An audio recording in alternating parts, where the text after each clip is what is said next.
Hello guys, this is none other than Count Lazuli once again here with Phil from 8livesstudios. How you doing, man? I am doing swell. I'm doing terrific. I hate a lot of things, but that's mostly at work. So, anyway. Hard life out there. So, as you guys know, last time Phil and we did a video on Metroid Dread talking about the trailer and a few little tidbits from the additional media that they showed off. Yes. But a couple of weeks ago, for Metroid's 35th anniversary, happy birthday, Samus, they showed off a quick little, roughly around a minute-long video, a little teaser revealing some juicy lore tidbits for Metroid Dread. So again, spoiler warnings, sort of. It is kind of borderline spoiler territory, so you've been warned. So, what do you say we get into the first screenshot? What does that look like? Oh, this is definitely the frickin' fusion ship. Absolutely. Oh yeah, man. And I assume that is on ZDR in the background, right there. Oh yeah. Yeah, I love that they're keeping continuity to it. Like, if you look at some of the past Metroid games, Samus's ship isn't always consistent. I remember... Yeah, like... Go on. No, it's just that... It's funny that you brought that up, because it's just like, she's always had a different one every game. Every game, there's always been a different ship, a different style to it, but... The thing is, I think what I like about this one is that it's just the only one that's been like completely different from all the others, because you know that the ship's always had like her armor scheme of colors. Yeah, yeah. Like, okay, so sorry. If I tread through the Metroid storyline, including the primes if we want, first game, Zero Mission, has I think she's got like a purple ship or something like that. No, it's red, I think. I can't remember. It's red. It is red? Okay. Yes, it's red. And it's kind of an unusual appearance for Samus's ship. But then she ends up losing it and then escapes from through a space pirate escape pod. So maybe this is before she gets her official ship. I don't know, unless you want to count the manga in there. Then we get to Metroid 2, and that's where her true iconic ship shows up. Basically the one that looks like a giant orange frog. And she keeps that, continuing into Super Metroid. Then when it comes to Fusion, the ship gets destroyed, and I guess she gets handed this one. And I kind of like how her Fusion ship doesn't look exactly like her, as if she just had to get a ship from somewhere else, almost. Yeah, because and of course, Metroid Prime 3 had a different variation on her original ship. Yeah, I think that's honestly, I think this ship is where they got the inspiration for that one. Probably because is. Honestly, this ship and the other ship are the only ones that kind of have close to that similar design, including like, well, every other ship Samus has had, she's always been approached from the top, yeah, instead of the bottom. Let's see, including that wingspan design, the landing gear. It's pretty much close to that. Sorry, the music just kind of screwed up for a minute. Oh. Nah, no worries. Just some ad came in the way. I got rid of it. Oh, Jesus. For anyone who was getting in the atmosphere, sorry I brutally killed it. Yeah, it's nice to have her ship back in continuity. Oh yeah. At least they're keeping up with the story that it's definitely continuing after Fusion. Yeah. Yeah. All right. What do we got next? Oh yes. It's her Varia suit, or what people have been calling her Omega suit, which is Yeah, yeah. This is definitely looking like a Varia variation of the suit. because what happened at the end of Metroid Fusion was when she was fighting the Omega Metroid. The Yep. SAX stepped in to fight it, but then in a weakened state allowed itself to be absorbed by Samus, thus giving back all of her original power. And as a result, giving her fusion suit the Varia color scheme. And based on what they've been saying in the Dread reports, this is that suit, but rebuilding itself back to its original mechanical form. Yeah, which I was thinking about that because now here's the question, because I know that was what Samus left with in the ending of Fusion. Now here pegs the question though, which it just kind of brings it up, like, because you know how Metroid likes to, it's either they give you all this stuff at the beginning and then you lose it, or they just reset you completely. Is it going to be that, or do you actually start out with this suit and then something happens and you end up, having to get it back? So what I'm thinking happens, if we gotta, yeah, there we go. So I think what's gonna happen is we're gonna start out with this suit, but as you said, something's gonna happen. I don't know what it is, but we're gonna lose our abilities, and then the iconic Metroid Dread suit that we're familiar with now is going to be the powerless fusion suit in that transition mode. So kind of like a semi-full circle. Oh You yeah. know, we go from Varia suit to being stripped down to the fusion suit, to gaining all these upgrades to the fusion suit, and then the fusion suit starts transitioning back to her original Varia suit, but then all the upgrades are stripped, leaving this semi-transitioned fusion suit. Yeah, I was. It was just definitely a question I had to just think on. I mean, because Metroid has been known to do that, where you lose all your stuff. Actually, I think the one Metroid really that just does not like have you lose a suit, but instead change out of it completely, is just straight up Metroid Prime 3. Because if you think about it, only thing that you really start out with was the basic stuff. You didn't lose the missile launcher, or technically you did. You just had to get it again. Yeah. Um, or I guess in this case, unlock it, because nothing really bad happened to Samus for her to lose it. Nothing bad really happened. I mean, she was during an attack, but really, they just gave you like an upgrade just after, just straight up the first thing, and it was the best upgrade ever. Yeah. I mean, yeah. This shot right here. Okay, so this definitely a lot more details, because now that I can see it, it definitely looks like. Actually, just bring it here. It definitely looks like parts of the old suit are definitely forming a lot more. Um, I wonder though, however, if this will change a little bit further in development, because I do know, of course, while in development, people do like to make changes, but are they going to make like the white suit underneath just yellow again, just to like maybe add on with the tone of this suit?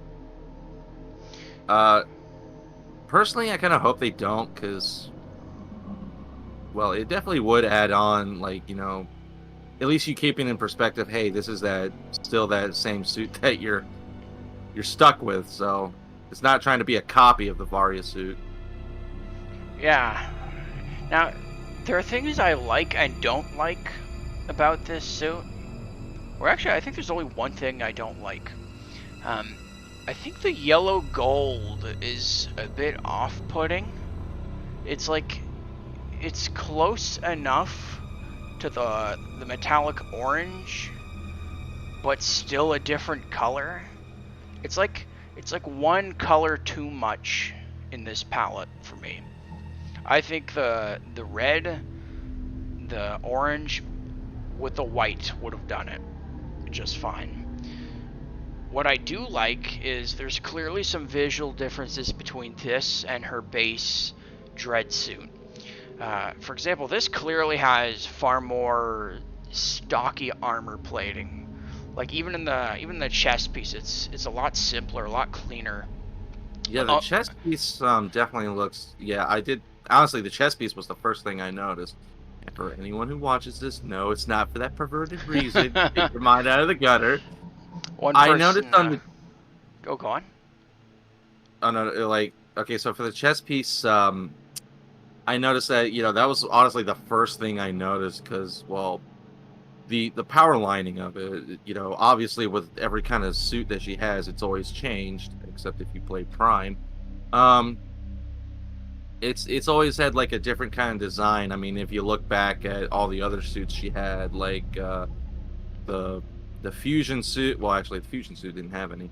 So we'll exclude that one. But I mean, like any of the Prime games, like the dark suit, the light suit, the PED suit. Um, or if you want to go with like a simple color change, like how the gravity suit and the phazon suit were, if you would like to include those. Mm-hmm. I'd say that this is like one where I feel like, I mean, it's not bad in this design. I like the design, but maybe a little too long.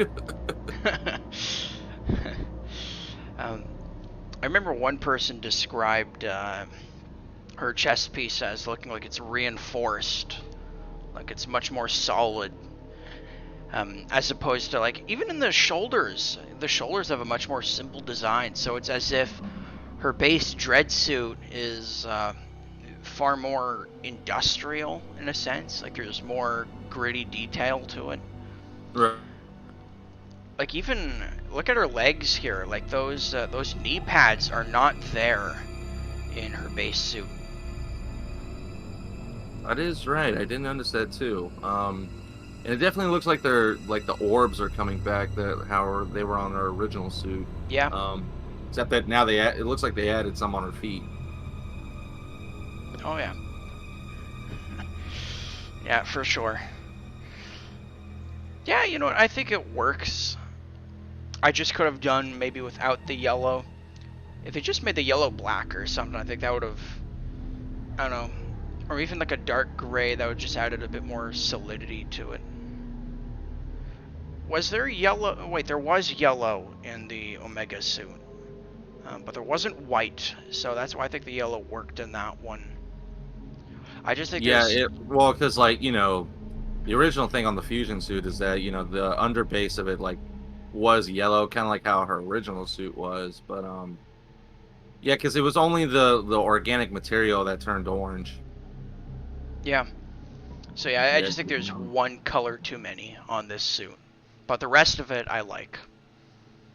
Yeah, I mean, actually now though, looking back at it, I can understand like if they wanted to change the underbase of it though, because they did it with the original designs of the future suit, because well, that was back in the day where the only designs they really could do with the suit were just a color palette swap.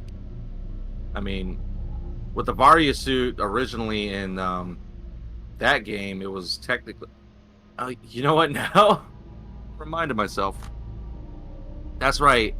It was the Moga suit. It wasn't really like the full-on Varia suit. Because the Varia suit function that was in Fusion, it wasn't like orange and yellow. It was kind of a weird color. It was like I want to say the organic part was like yellow, and the under base of it was like I think it was magenta or something. Yeah, it was basically magenta. I think honestly though, the real palette swap I liked with the fusion suit was the gravity suit. I could deal with purple and green. Alright, the next screenshot we have is the same scene, but with some more juicy tidbits here. We covered this piece in our previous video, but now we're getting confirmation that this actually. is an in-action cutscene. I'm really glad it is. Okay, funny detail. I watched somebody else's review on this teaser, and they thought that the falling Chozo on the right were were like a whole other species, Oh and they didn't God. realize that they were upside down Chozo. So I thought that was the funniest thing. Oh man. Yet did he Um. know that they were these cool ass Chozo doing backflips?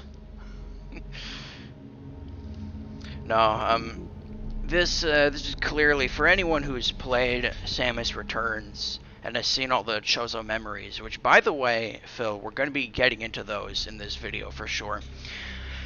This I don't remember what they call it.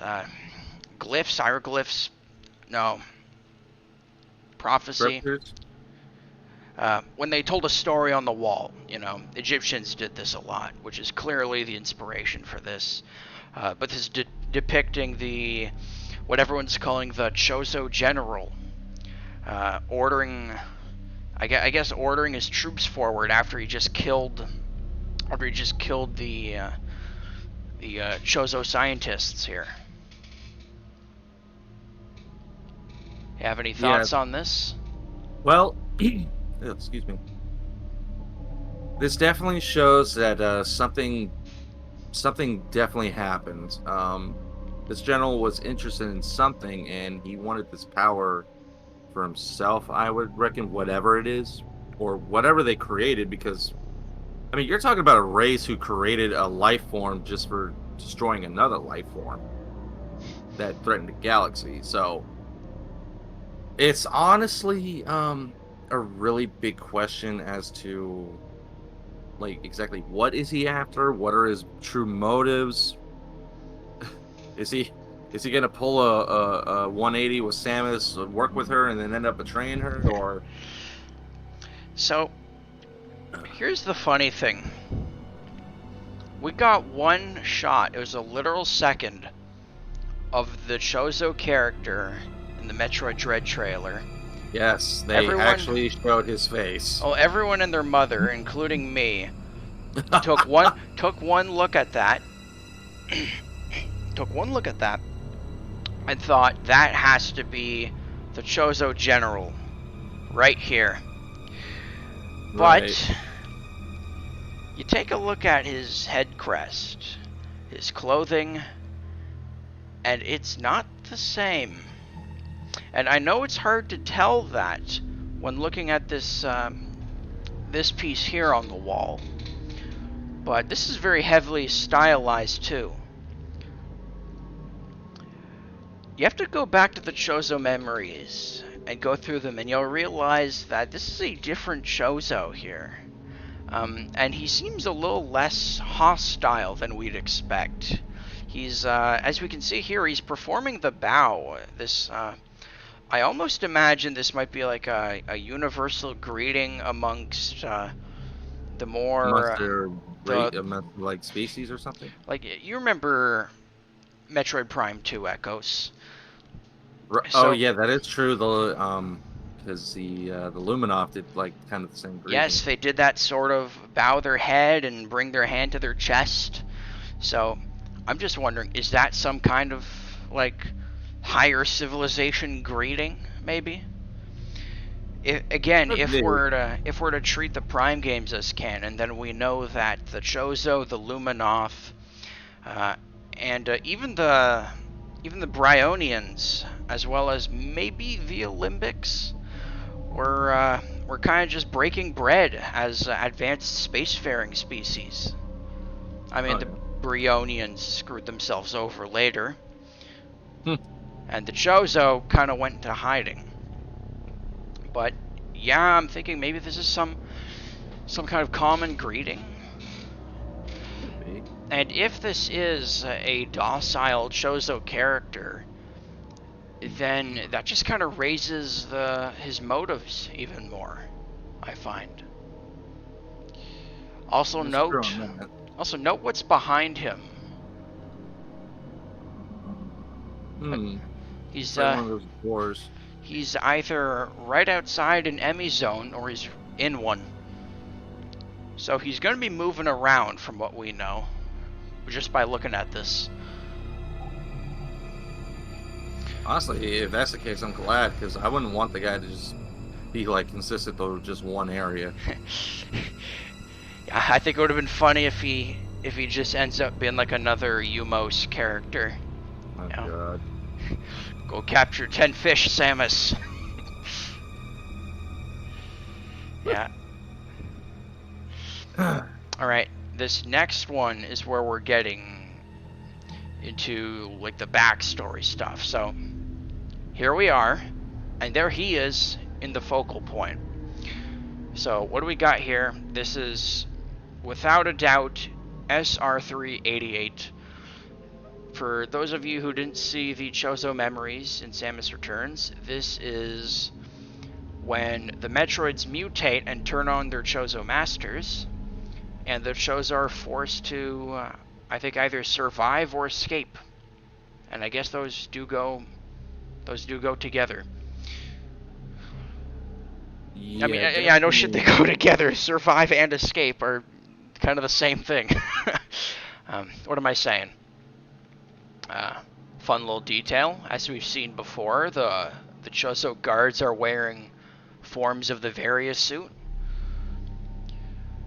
I also really like the detail of these Alpha Metroids dropping Chozo into the chasms below. Oh yeah. And yeah, we see right in the middle there is our boy. Is our scholarly Chozo boy. Like, here he is. This is one of those Chozo seals, because on SR388, you had to gather Metroid DNA in order to unlock these seals to get deeper into the planet.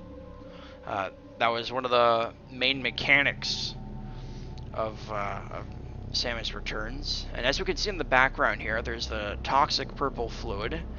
And if you squint, you can tell that that's an Omega Metroid right there. Oh yeah. I honestly, that's the first thing I was paying attention on. But yeah, we see this Chozo scientist right here, and that's the same guy. He's wearing the same kind of ornamentation on his head and shoulders. He's got the blue robe, same color palette. He's got these silk things coming down from the sides of his head and down the front of his body. So this is undoubtedly him, unless it's something a little more devious, which we'll be talking about that pretty soon. It looks like a full-on elder. Yeah, that's what I'm thinking. Look, I mean, it definitely raises a lot of questions as to like who he is. I mean, it could be maybe like a survivor from that general's onslaught, or now this is just a theory. It could be the general disguising himself as one of the scholars. That is a running theory.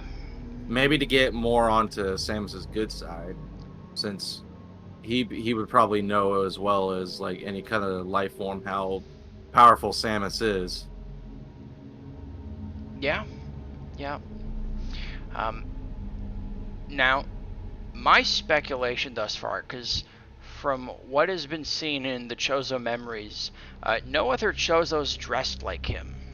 A lot of the Chozo elders that have been working on this whole SR388 excavation, because that's what it was. They had a whole bunch of robots, like the Diggernaut, that were used to mine and tunnel through this planet. But most of the Chozo elders had this common uniform that they wore. But this scientist here, he's the only one that looks like that. So I'm thinking maybe he had a significant status. And if that is true, and if the manga is anything to go by, then I think it's possible that this guy may have been in touch with Old Bird on some level. Do you remember who Old Bird is, Phil? I believe he was the one that looked after Samus. Yes, it was Grey Voice and Old Bird, or personally, as I like to call them, Samus's gay dad parents. Samus's gay bird parents is what I like to call them, because That's what they feel like to me, just the way they interact. Oh, I'm sure they're not actually a homosexual couple, but for the joke of it, I like to imagine they are. they're like the Asari from Mass Effect. There's only one gender. Well, it's like one of them is like the hard, disciplined one, and then the other one's like the calm, fun one. So it's like they're absolutely Samus's parents on that level. But I digress. Old Bird was the one whom taught Samus about friendship and befriending other species despite looking different. But Old Bird also had some more serious elements to his nature. He is the one who orchestrated the creation of the Metroid with Mother Brain when he discovered the X parasite. So I'm wondering if this guy is not, someone working with Old Bird. Maybe he's leading the project on SR388 on behalf of Old Bird, or this was one idea. Not likely, since Old Bird had a very distinct appearance to him, but maybe this is some kind of reimagining of Old Bird himself. Could Just be. a loose theory. Maybe it's a soft retcon of his design. But it'd be interesting if that's what they were going with. Oh, definitely. Especially to put like the manga characters into actual, form. That would be pretty nice. Yeah. Oh, yeah. Honestly, I always thought that's like an interesting thing where they bring in the characters that are only like exclusive to like either like the books or the show if they ever did one. Like, well, okay. People are gonna kind of gonna question it on this, but for some people who played Devil May Cry 5, that was the only one where they brought in like two characters from, the anime show. Which now keep in mind, of course, the girl that was on there, she's only a voice through the telephone, and the dude, well, I don't know how to say it without sounding bad, but it's just like I don't mind that they change a design for a skin color, but for a character, but it's just at the same time, if that's the case, then don't make it canon with the with the actual show. Usually, my rule of thumb is, changing someone's ethnicity if it works, like canonically and Yeah. logistically. Like if you're gonna have a story about, that's maybe it's about race or something, then you're gonna have to, work with that in some way. Yeah, But like okay. if race is not even like brought up in the show, Oh then yeah. at that point I don't think it really matters. I know. It's like it really doesn't matter, especially when it comes to Devil May Cry. But it's just like when it comes to like something that's been like a full-on series that's even canon when it comes to its. Oh yeah, like when you have an iconic image for a character, you change that so drastically, all of a sudden people will react in a certain way. Yeah, I guess my kink is like, well, quirk. I meant to say. I don't know why I said kink. Jesus Christ, what the fuck is on my mind? But I think my quirk is, if it's something of a reboot, I will go with that change a lot better than I would like if something's canon, because it Yeah. just felt like it made no sense to me. A fresh start. But okay, so take it like this. Modern Warfare reboot. I know a lot of people may not play this who watch this, but okay. There's a character in there called Garrick, or Gaz, right? In the original, he was literally like an older looking, like white British dude, but in the reboot, they decided to put him, younger and black. That I'm fine with because that's an actual reboot. They're retelling the story, remaking some of these characters. If you do the change on that, it's like still canon with the actual story. There was no reboot whatsoever. It's just like, yeah, that's just kind of a flip in logic, really. That's just a lack of consistency. Even for Capcom standards. Yeah. Oh yeah, without a doubt. Like, Sorry, how did we get here again? We were talking about Old Bird. yeah, because we were talking about like how his design could change even within this. Oh yeah, yeah, because like the way Old Bird looked in the manga, and by extension Zero Mission, he is spotted as well. He was kind of a. Oh yeah. I don't know if he was like an obese Chozo or if he was just really old. I mean, he was really old. They all were, but he was much wider than the other Chozo, which kind of gave him this like Saint Old Nick man feel. complex. Yeah, like this like jolly old man feel, which is kind of what he was. You know, yeah, that would also bring up the question, like, exactly how long could a Chozo live? Because, every alien species has a different lifespan. Yeah.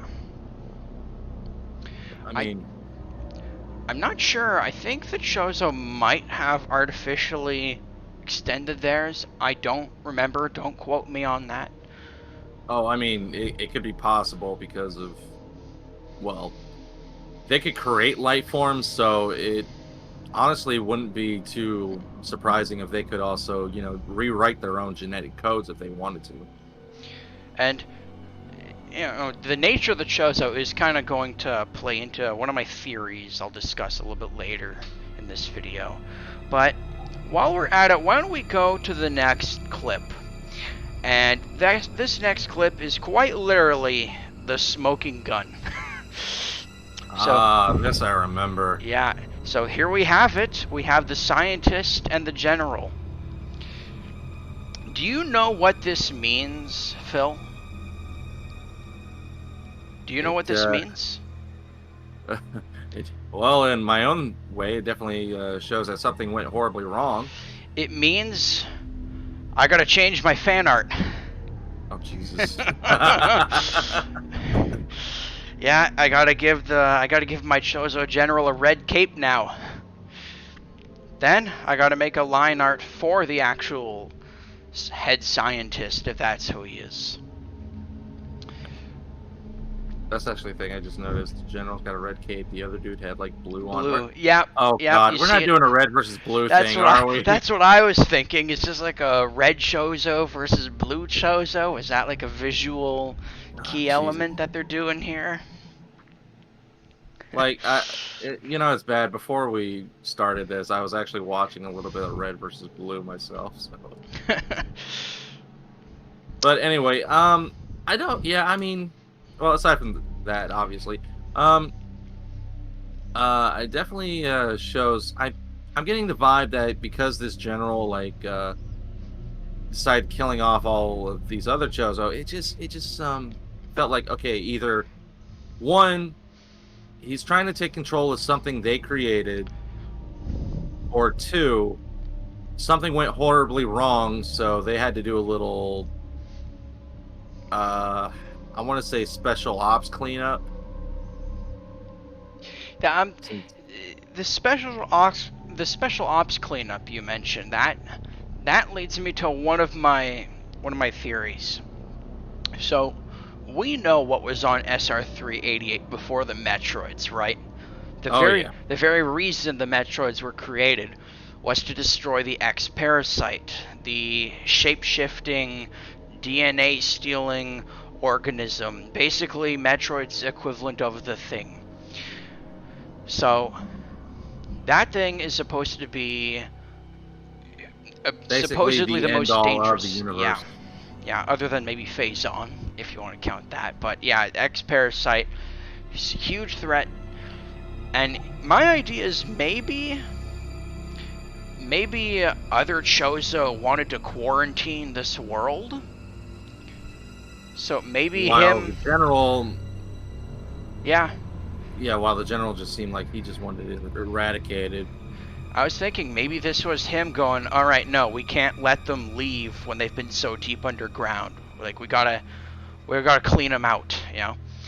And that's what I was wondering, is maybe he killed all of them to make sure they weren't the X parasite, and then ordered his troops to sweep the area. Be possible. Maybe he didn't hear about the Metroids. I don't know, maybe he's a whole other section of Chozo, which so far we're left to believe it is the case. You know what? Now that we're on this, has it ever been explained how the X parasites came to be? Were they just native to the world? They were just native to the world. Okay, so here's the thing, though, that I had a theory about, because it never really did like explain fully about how they came to be or anything. Um, Honestly, I'm kind of gonna be a little bit pissed with the Chozo if they put in something like, okay, the Chozo were the reason why the freaking X parasites were around. Yeah, I think that one would be digging a little too deep with the lore. I think it's best to just leave the X as a Yeah, natural. And again, once again, if the manga is anything to go by, that is the case. You know, they're just the natural predator of that planet. But when the Chozo find it, they're like, oh my goodness, the dangerous potential if other people discover it. And thus the right. I creation of the mean, Metroids. oh yeah, I mean, because you got like a native shapeshifter that could easily take over anything. And honestly, that's the case with it. You think with like it would just do it with like simple wildlife or anything, while it's been shown to be really intelligent if it can mimic something like Samus. Yeah. So, honestly, on the enemy scale for the Metroid series, I gotta say the X Parasite, a little bit more dangerous Alright. Yeah. than Phazon. Okay. I mean, Alright, here's an idea for you. all right, Alright. A dark X infused with Phazon. So an X parasite possessed by an Ing, but corrupted by Phazon. oh, Jesus. Wow. That definitely is a really bad conundrum. I'm left wondering, like, how would Samus deal with that kind of thing? I mean, obviously in a video game you'll find a way, but really, Well, like, it is shown that the X parasites can be beaten, um, but I think the question would really be like, in this kind of timeline, like, what the freaking like, how would it get the face on? that's true. Phazon probably wouldn't be a thing at this point unless my theory's correct and that Phase is still out there and that we just destroyed a clone of Phase. Because how do we know? That is true. I mean, apparently Phazon's been out there a lot longer than anyone realized. And let's see, if I remember correctly, yeah, because the Prime series took place. Apparently, it was in its story took place like before the whole eradicate the Metroids Yeah. scenario. It almost makes me think that the Federation looked at Metroid Prime and it was like, okay, we can't let this happen with a Metroid again. Samus, go destroy the Metroids. You know, I almost imagine it happening like that. That and oh, Jesus. That and then they saw the phase Metroids like Yeah. mutated and everything. By the way, there were a bunch of other Metroid Primes on Phase, if you remember. That's right. Remember, in the giant Leviathan womb, there was these like fossilized shells of other Metroid Primes. Yeah, I remember that. Oh, it's a good thing Phase is gone, as far as Yeah. we know. Okay, what do we got next here? So, in just about not even a second, a series of images go flying by, and there's a lot to take in from that little moment. The first one, we get a shot of this Metroid hologram. So, Metroid is playing a part in this. I'm not sure what the Metroid is gonna do in this story. I think this is probably maybe like I'm thinking this is probably looking like the baby Metroid. It does kind of look like him. Yeah, plus maybe it's like Samus is under like a analysis real quick, and they're just like discovering that okay, she's got the baby Metroid DNA within her. This could be like Federation hologram, because this is familiar to the they had an Emmy hologram in the same style. So maybe this is, one of their terminals or something when they were introducing the Metroid vaccine into Samus. That's true. I mean, they did say they were going to have a bit of a recap, so this could be part of it. This is very likely. And following this, we actually get some shots from Metroid Fusion's beginning. This is Samus on SR388 with the scientists, and she comes across this creature called a Hornode. But of course, she attacks the Hornode, beats it up a little with her arm cannon, and then this happens. Ah, my old friend. Yep, the Marmalade of Terror. Yep, good old X-Parasite. Alright, there's something I want to note here. They made Samus's visor blue, and then she has no light sources anywhere else on her armor. I thought this was such a significant change to her design.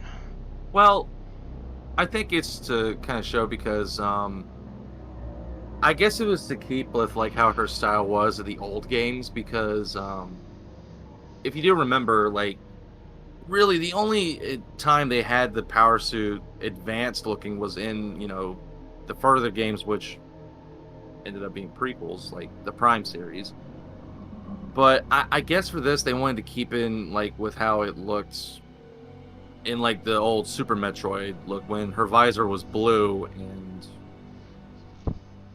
when the power suit really didn't have that much light into it. Because looking at this design, well, if you don't count the orbs on the legs, because they didn't have that in Prime 1 yet, this does remind me of the Super Metroid design of the suit. It does a little. Yeah. It has that stockiness to it. Oh, yeah. I still just want to know why they have a blue visor on her here. I think it's just to keep it, because I think if I remember right in the timeline of Metroid designs, I was about to say Metroid Prime, I know, but in the let's see, Metroid, most of the suits had a blue visor.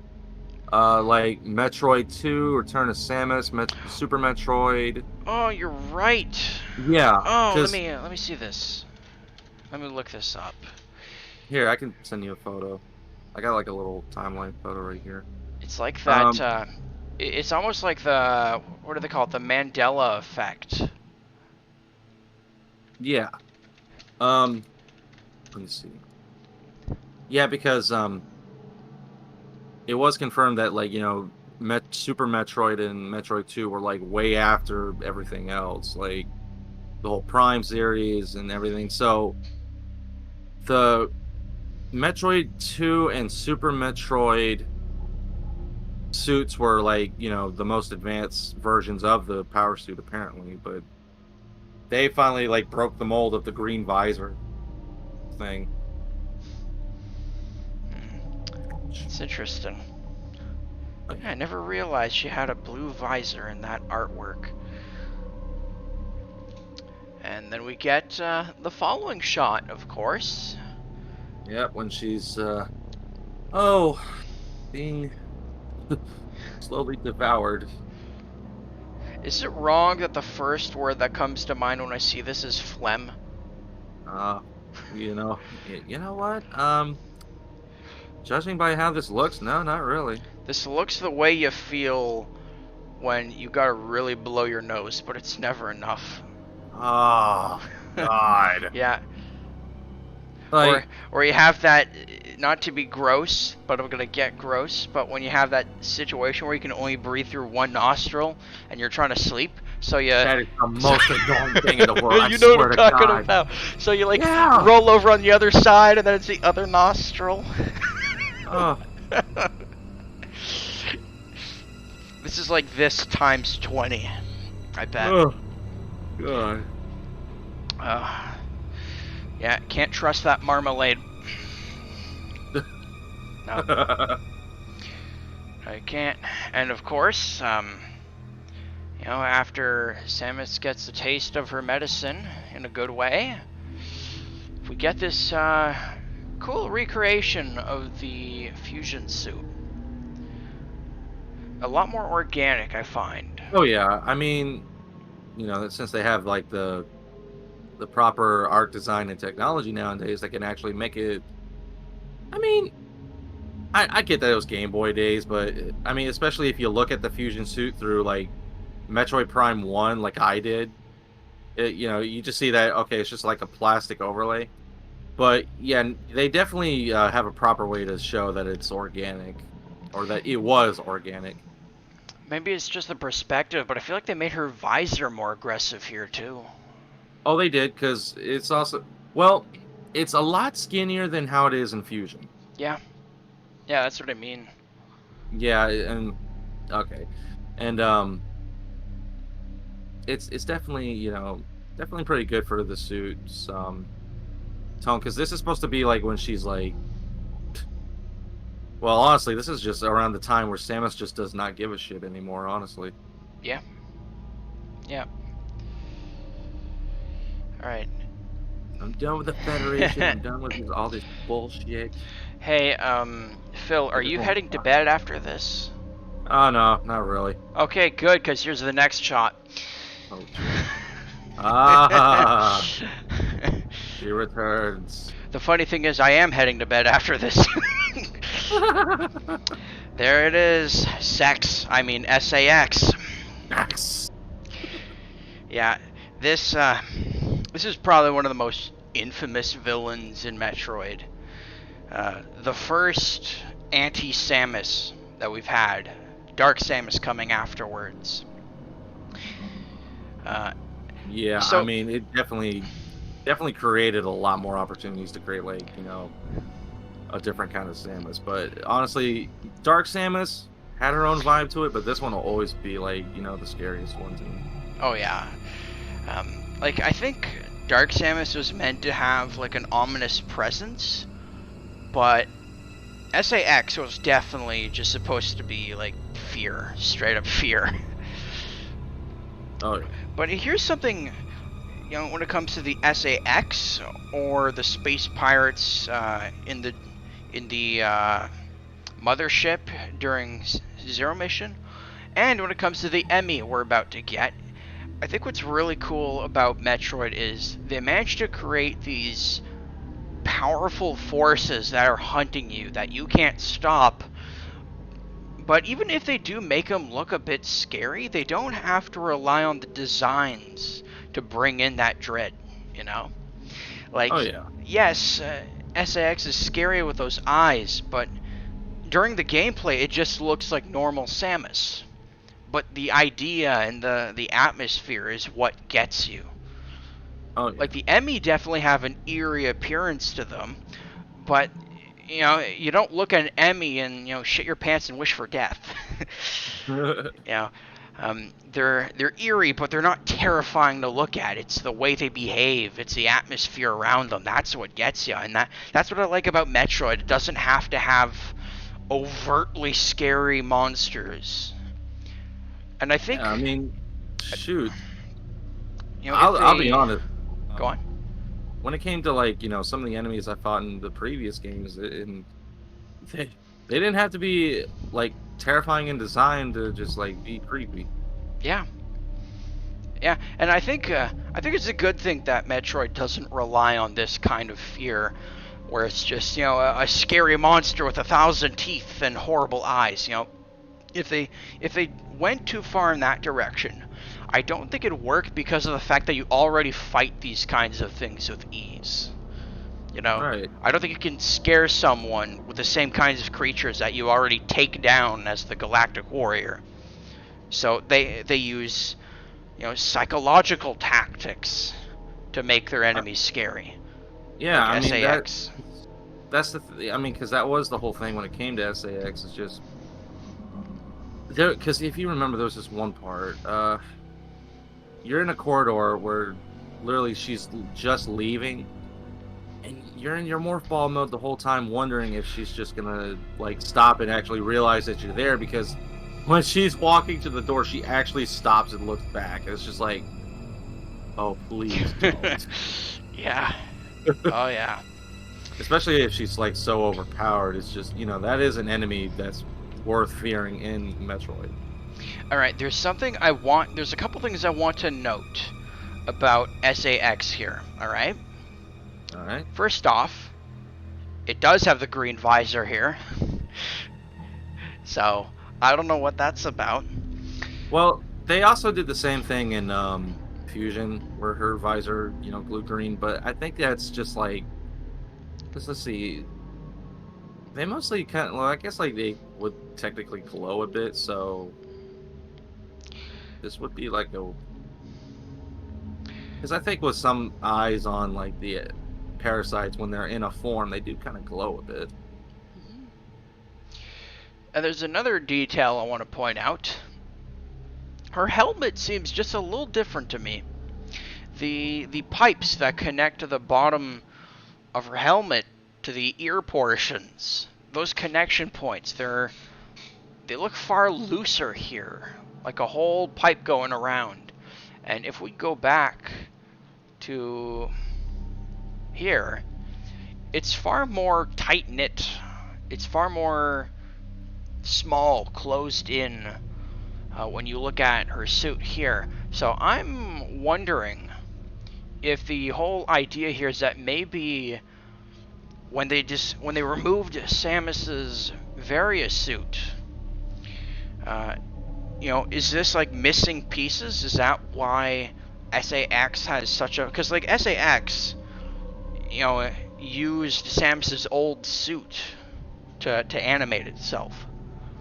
So if I remember correctly, there were like some bits and pieces like missing even when she was, on the medical table. So could be possible they decided to go with that detail of some pieces of the suit missing.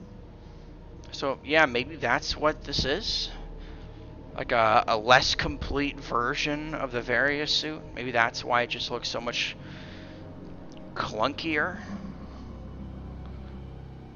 Could be. Man, I'm having a hard time staring at that, man.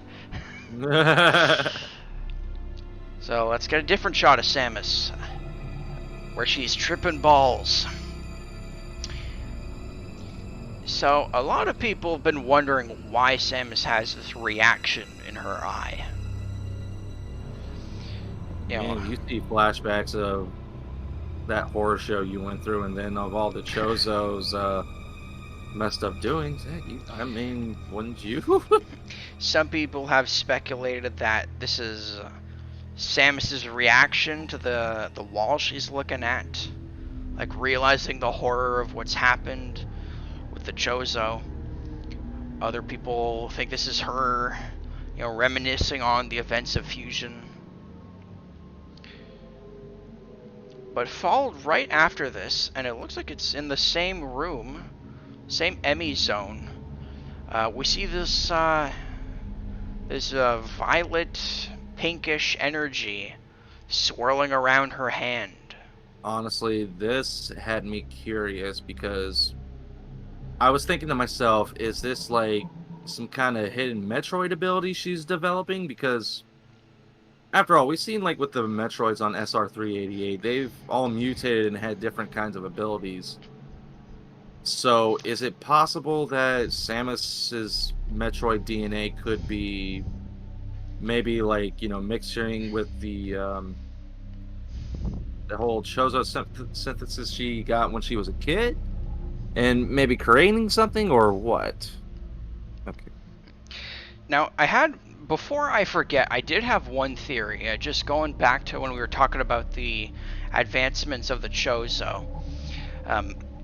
I did have an idea that, because the big implication from that teaser is that the Chozo survived through the X parasite. Which leads us to think maybe this is an X parasite, pretending to be a Chozo on planet ZDR.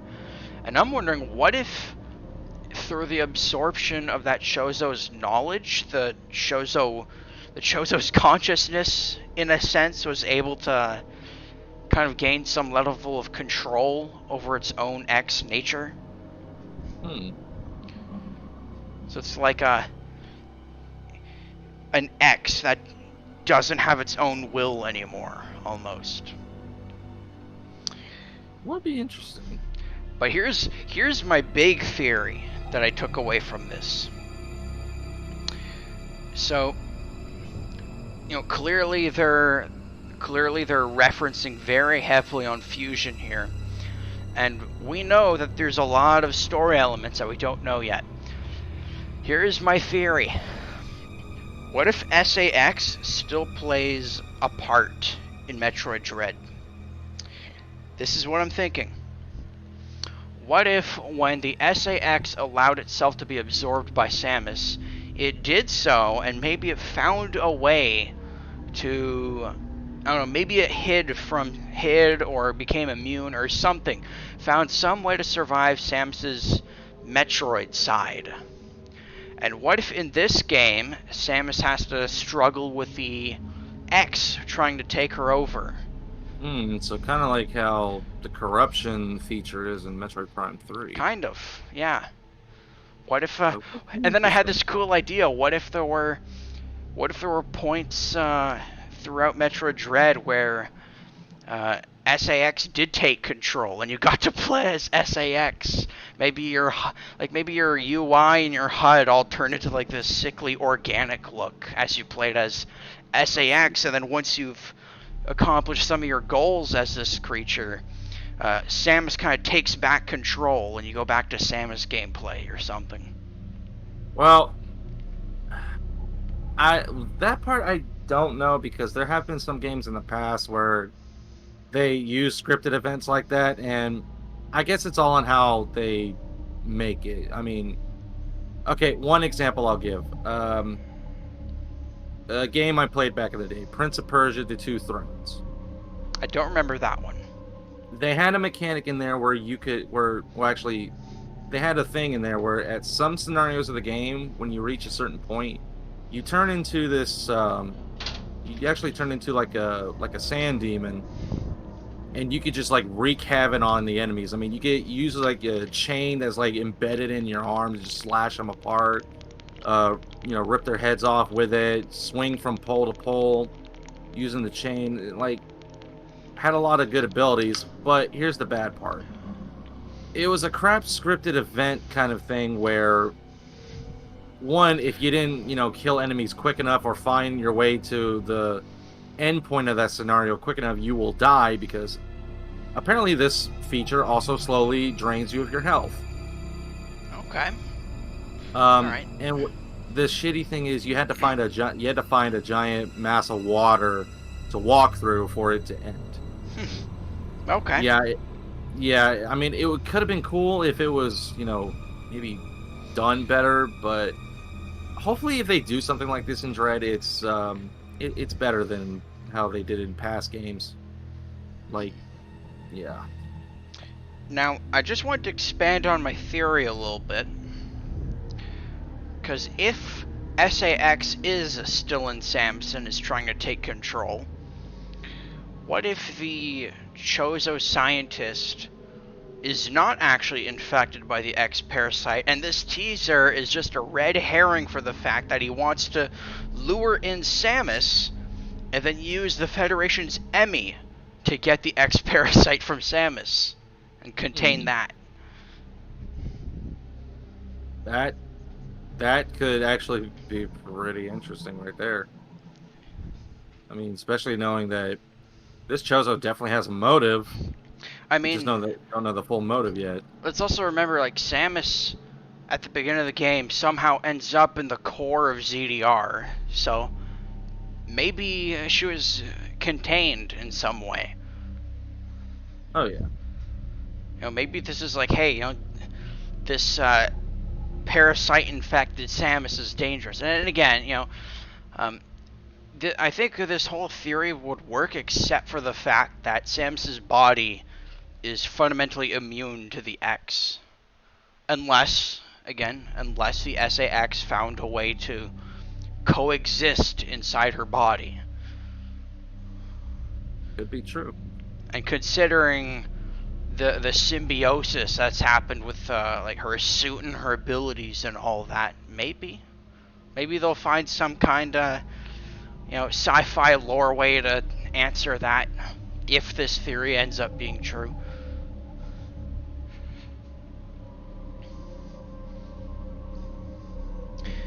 All right, it looks like we're at the end here. Did you have any final thoughts? I'm really looking forward to seeing how this part of the story will play out, especially given that this is probably our final hurrah, maybe. Yeah. Final run. Yeah. But there is a question that's been kind of getting on me a bit about the X theory. And it's just involving the Chozo. It could be, what if this guy had found a certain fondness for them, and maybe wanted to probably try something to bring them back, or maybe he's probably created something from the X that could be immune to the Metroids. Okay. Or maybe. Metroid DNA. It's definitely something I was thinking of. What if this guy just wanted to create his own kind of parasites, or maybe he wants to use Samus's DNA just like the Federation to, make his own kind of breed of Metroids. Could be. Now, according to Sakamoto, this is the end of the Metroid Samus saga. The end of the mainline story. My gut, so far my gut says that future Metroid games are going to be more Chozo oriented, I think.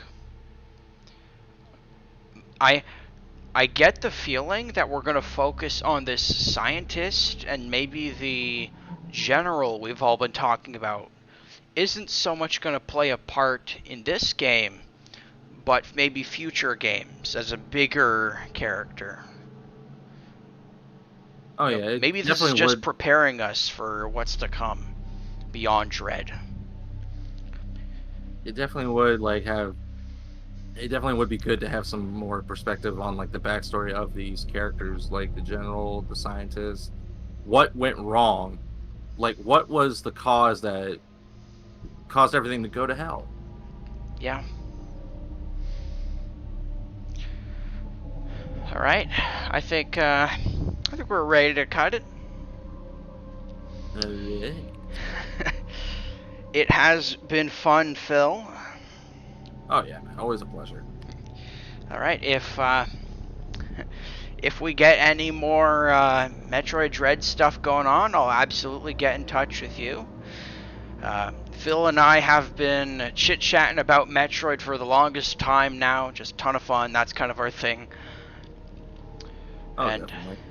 This was Phil and I talking about Metroid Dread, a glimpse of Dread, and you can see it on the Metroid Dread Report Volume 4 on Nintendo's website, so make sure to check it out there, or just go on YouTube and skip all that.